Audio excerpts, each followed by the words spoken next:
তোমার হিন্দু মেয়ে পছন্দ হয়েছে, ঠিক আছে। তোমার ইয়াহুদি পছন্দ হয়েছে, হ্যাঁ ঠিক আছে। এখানে অন্য কি?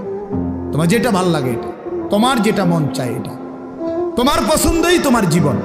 খোদার কসম, কোরআন শরীফের আয়াত আছে বাপ, সূরা আরাফের মধ্যে আল্লাহ তাআলা বলছে, এই মনের ইচ্ছা মতো যে চলে, ওয়াত্তাবা হাওয়াহু, যে তার নফসের মনের চাহিদার অনুসরণ করে, আল্লাহর বিধান, রাসূলের বিধান, কোরআনের বিধান, ইসলামের বিধান, ধর্মের বিধান কিছুই যে মানে না, কোনো ধার ধারে না, পরোয়া করে না, পাত্তা দেয় না, আল্লাহর কসম, আল্লাহ কোরআনে বলছেন ফামাসালুহু কামাসালিল কালব, ওই ব্যক্তির উদাহরণ, ওই ব্যক্তির জিন্দেগি কুকুরের মতো, কুত্তার মতো, কুত্তার মতো, কুত্তার মতো, কুত্তার মতো।